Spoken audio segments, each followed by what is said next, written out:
Cinema నేను Prasuna. Press meets లో అలా అడిగేస్తారా అంటూ ఫైర్ అయ్యాడు సిద్ధు జొన్నలగడ్డ. అలా అడగొద్దు కూడా, అంతవరకు బానే ఉంది. కానీ మనం చేసేదేంటి గురు, సినిమాల ముసుగులో సొసైటీకి నువ్వేం చెప్తున్నావంటూ అసలు లాజిక్ ను లాగుతున్నారట నెటిజన్స్. దీంతో అరెరే ఇలా ఇరుక్కున్నామేంటి అంటూ తెగ ఫీల్ అయిపోతున్నాడట ఈ టాలీవుడ్ స్టార్ బాయ్.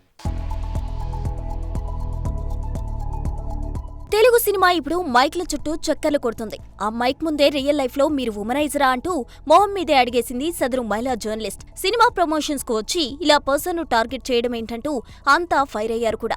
ఇక ఇదే ఇష్యూపై రియాక్ట్ అవుతూ మీ చేతిలో మైక్ ఉంది కదా అని ఇష్టం వచ్చిన ప్రశ్నలు అడగడం కరెక్ట్ కాదంటూ కౌంటర్ ఇచ్చాడు సిద్ధు. ప్రమోషన్స్ చేయాల్సింది పోయి పర్సన్ ను టార్గెట్ చేస్తే తప్పే కానీ సినిమాల ముసుగులో నువ్వు చేస్తుందేంటంటూ ఫైర్ అవుతున్నారట సోషల్ మీడియా వారియర్స్.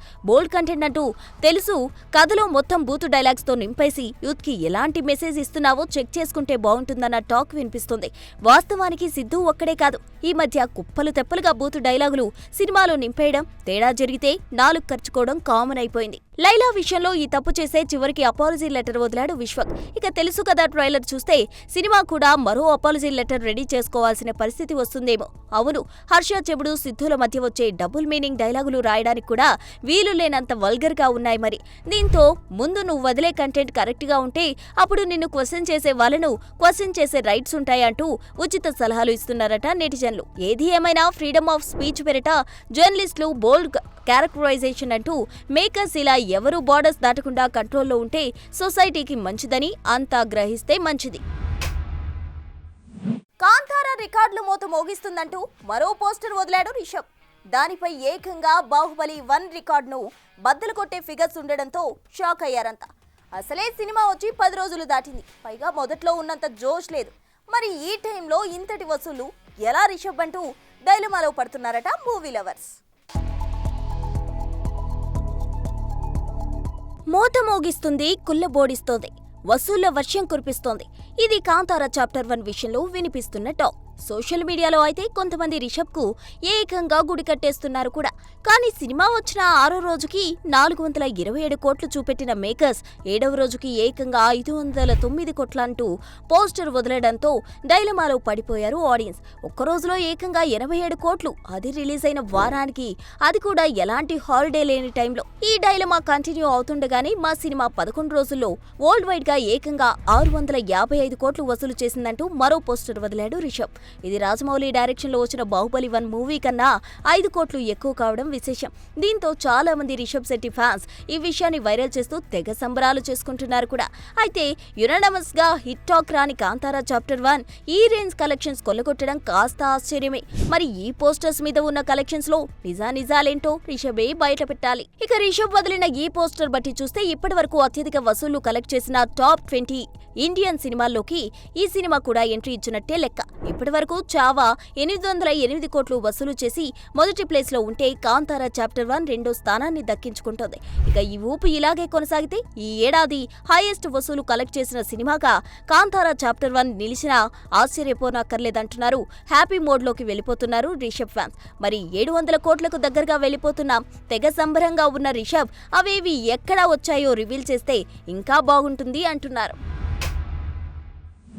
కొత్త వాళ్లను తొక్కేయడం ఇండస్ట్రీలో కామన్ అంటుంటారట. కానీ 25 ఏళ్లుగా ఇండస్ట్రీలో పాతుకుపోయిన బన్నీవాస్ కూడా ఆ పాటే పాడుతున్నాడు. ఇప్పుడు నాపై ట్రోల్స్ వేస్తూ ఎదగనీయకుండా చేస్తున్నారు మొర్రో అంటూ తెగ బాధపడిపోతున్నాడు. మరి సాలిడ్ బ్యాక్గ్రౌండ్ ఉన్న ఈ స్టార్ ప్రొడ్యూసర్ను తొక్కేయడం సాధ్యమేనా, లేక దివాళీకి వస్తున్న తన సినిమా కోసం ఇలా సింపతి కార్డ్ బయటకు తీస్తున్నాడా? సినీ ఇండస్ట్రీ ఇక్కడ వెల్కమ్ ఎలా ఉన్నా రిజెక్షన్ మాత్రం దారుణంగా ఉంటుంది. నీకు నువ్వు ప్రూవ్ చేసుకుంటే కానీ నిలబడలేవిక్కడ. ఏళ్లకేళ్లుగా పాతుకుపోయిన మహామహేలు ఉంటారు కానీ రొటీన్ గా భిన్నంగా నన్ను తొక్కేస్తున్నారు బాబోయ్ అంటూ మీడియా ముందు గోడు వెళ్లబోసుకున్నాడు బన్నీవాసు. మిత్రమండలి ప్రీ రిలీజ్ ఈవెంట్ లో మాట్లాడుతూ కావాలని తన సినిమాను ఎవరో టార్గెట్ చేస్తున్నారని, ఇండస్ట్రీలో తన సినిమాను తొక్కడానికి చూస్తున్నారంటూ ఇప్పుడే ఇండస్ట్రీలోకి అడుగుపెట్టిన కొత్త ప్రొడ్యూసర్లా మాట్లాడమే కాస్త ఆశ్చర్యం. అల్లు అరవింద్ వంటి స్టార్ వాల్ట్ ను అల్లు అర్జున్ నిక్ నేమ్ తో తన పేరులో తొలగించుకున్న బన్నీవాస్ను టార్గెట్ చేసేంత డేర్ ఎవరు చేస్తారని కేవలం దీపావళి బరిలో దిగనున్న తన సినిమా పబ్లిసిటీ స్టంట్లో భాగంగానే ఇలా కామెంట్స్ వదిలి నవ్వుల పాలు అవుతున్నాడన్న కామెంట్స్ వినబడుతున్నాయి. అయితే వస్తున్న టాక్స్ ప్రకారం మిత్రమండలి సోసోగానే ఉందని, సినిమా కొజుక్కున డిస్ట్రిబ్యూటర్లు వచ్చి అడిగితే మన సినిమా పైన ఎవరో కావాలని నెగిటివిటీ స్ప్రెడ్ చేశారు కాబట్టి ఊహించిన సక్సెస్ సాధించలేదు అని డిస్ట్రిబ్యూటర్స్ కు సమాధానం చెప్పడం కోసమే బన్నీవాస్ ఈ స్టంట్ చేశాడన్న టాక్ ఫిల్మ్ సర్కిల్స్ లో వినిపిస్తుంది. చూడాలి మరి ఈ వైరల్ కామెంట్ సినిమాకు ఏమాత్రం మైలేజ్ తెచ్చిపెడుతుందో. చిరు 7 పదుల్లోకి వెళ్ళిపోయాడు కాబట్టే తనకి తగ్గ జోడీని సెలెక్ట్ చేసుకుంటున్నాడు. అందుకే అనుష్క, నయనతార, త్రిష వంటి వెటరన్ బాములను ఫిల్టర్ చేస్తున్నాడు. ఇది మొన్నటి వరకు వినిపించిన మాట. కానీ అబ్బే నాకు కొత్తదనం కావాలంటూ ఇలా మలయాళీ ముద్దుగుమ్మను ఫైనల్ చేశాడట. దీంతో మనవరాలి వయసున్న ఈ అమ్మడు నీకు అవసరమా గురు అంటూ ఓపెన్ గానే కామెంట్ చేస్తున్నారు మెగా ఫ్యాన్స్. చిరు బాబీ సినిమా కోసం అనుష్క ఫిక్స్ అనుకున్నారంతా. అరెరే ఎన్నాళ్లుగా ఈ కాంబో కలిస్తే చూడాలనుకున్నాం, ఇప్పటికి కుదిరిందన్నమాట అంటూ మురిసిపోయారంతా. అందరితో ఆడి పాడిన పొడుగు భామ చిరు ఒక్కడితోనే జతకట్టలేదు. మరి స్టారిన్లో మెరిసిన కేవలం పాట వరకే. అయితే ఈ బ్యూటీ బాస్తో ఎలా కెమిస్ట్రీ పండిస్తుందా అని ఈగర్గా వెయిట్ చేస్తున్న మూవీ లవర్స్ కి పెద్ద షాకే ఇచ్చాడు మెగాస్టార్. అనుష్క అవుట్ డేటెడ్ అనుకున్నాడో ఏమో, వరుస సినిమాలతో దూసుకెళ్తున్న మాళవిక మోహనన్ పై మనసు పారేసుకున్నాడట. ఇక తప్పదన్నట్టుగా చిరు మాళవిక మోహనన్ కాంబోకే మొగ్గు చూపాడట డైరెక్టర్ బాబీ.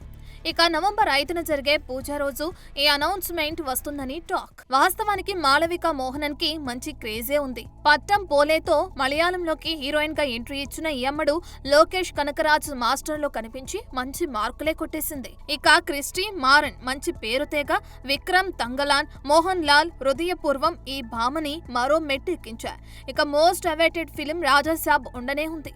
అయితే మాళవికకు చిరుతో సినిమా అంటే మంచి ఛాన్స్. కానీ 7 పదుల చిరు పక్కన మాళవికని తీసుకునే మాత్రం గట్టి ట్రోలింగ్ ఫేస్ చేయాల్సిందే. ఇప్పటికే చిరు కుర్ర హీరోయిన్లతో రొమాన్స్ చేస్తూ ట్రోల్స్ కు గురవుతూనే ఉన్నారు.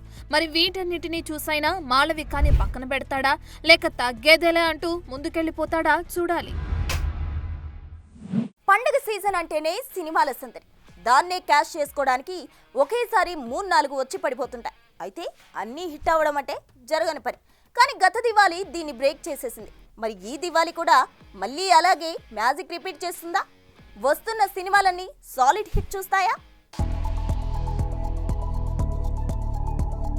బరిలోకి దిగిన కిరణ్ అబ్బవరం సినిమా కా పెద్ద హిట్ అయితే Dulquer Salman, lucky Bhaskar solid collections ని రాబట్టింది. ఇక ఎవ్వరూ ఊహించని విధంగా శివకార్తికేయన్ అమరన్ బ్లాక్ బస్టర్ అయి ఏకంగా 400 కోట్లని కొల్లగొట్టేసింది. ఇలా 3 సినిమాలు బాగా ఆడటంతో గత దీపావళి సీజన్ మోస్ట్ సక్సెస్ఫుల్ గా నిలిచిపోయింది.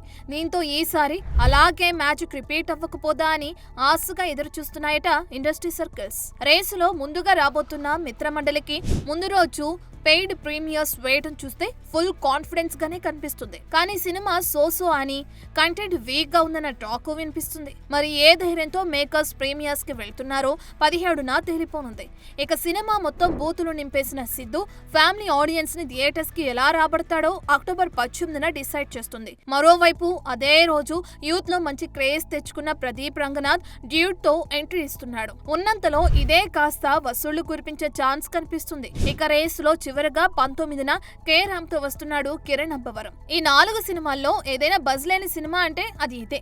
చూడాలి మరి గత దివాళీకి జరిగిన మ్యాజిక్ ఈసారి రిపీట్ అవుతుందా లేక ఊహించినట్టుగానే డ్యూట్ తో ప్రదీప్ విజయ డంకా మోగిస్తాడో. అజిత్ మోహన్, రాజు శివరాత్రి, క్యామ్ శశి కీలక పాత్రలో నటించిన చిత్రం గోపికల గోవట్. రోహిత్ పెన్మత్స్ దర్శకత్వం వహించిన ఈ సినిమా నవంబర్ 14న థియేటర్లలో విడుదల కానుంది. ఈ సందర్భంగా ప్రమోషన్స్ లో భాగంగా మూవీ నుండి సాలిడ్ ట్రైలర్ వదిలారు మేకర్స్. అండ్ మా సినిమా 3GTకి వస్తే ఇప్పుడు mostly next month 14th release అనుకుంటున్నాము. మా ప్రొడ్యూసర్ సాయి, యాక్చువల్ 3 ప్రొడ్యూసర్లు, బట్ ఫస్ట్ స్టార్ట్ చేసింది సాయి. ఐడియా చెప్పిన 15వ రోజు మేము షూటింగ్లో ఉన్నాం. అంటే 4 కార్లు వేసుకుని ఒక ఓల్డ్ మారుతీజన్ మా ఊర్లో షూటింగ్ స్టార్ట్ అయింది. గద్వాల్ డిస్ట్రిక్ట్లో ఒక రిమోట్ విలేజ్. అక్కడి నుంచి 4 కార్లో, ఇది ఒక రకమైన రోడ్ ఫిలిం. కంప్లీట్ రోడ్ మీద వెళ్తే ఎక్కడ పర్మిషన్స్ లేవు, ఏం లేవు. హైవే మీద ట్రావెల్ చేస్తూ గోవా దాకా రీచ్ అయ్యి మధ్యలో షూట్ చేసుకుంటా అగైన్ గోవా, అండ్ చాలా వరకు 90% ఫిల్మ్ అవుట్డోర్లోనే ఉంటుంది. The reason why I got involved as a producer for this movie, first thing, filmmakers, they are going to be the next generation filmmakers, which I am very sure of. So, అది మీకు already బొమ్మ కనబడే ఉంటుంది చూపించిన దానిలో. So మూవీలో ఇంకా much better things are there. అంటే సినిమాలో మెసేజ్ ఉండాలి, లేకపోతే అదొక ఆర్టిస్టిక్ ఉండాలి, అరే సినిమా అంటే ఎంటర్టైన్మెంట్ రా ఇంకేం లేదురా అన్న అన్నీ పక్కన పెట్టేస్తే most importantly in this movie you will have a great experience.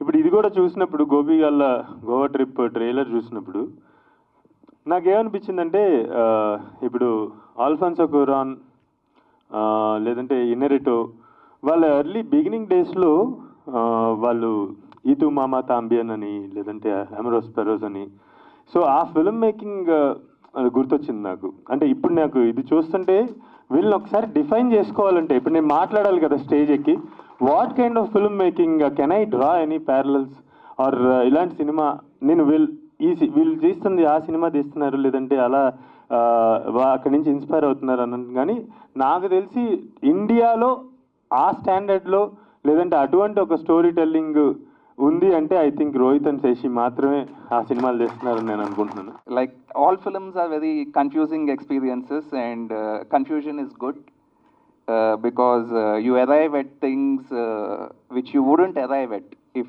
you're not confused. So like that, for the very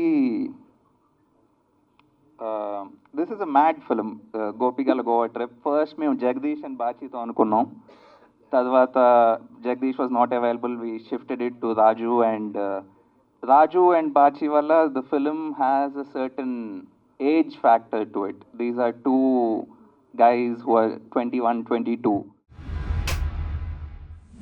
ఇవి ఇప్పటి వరకు ఉన్న క్రేజీ అప్డేట్స్. మరిన్ని లేటెస్ట్ అప్డేట్స్ తో మళ్ళీ కలుద్దాం. అంతవరకు చూస్తూనే ఉండండి big TV. Anchor's wardrobe courtesy Shopper Stop.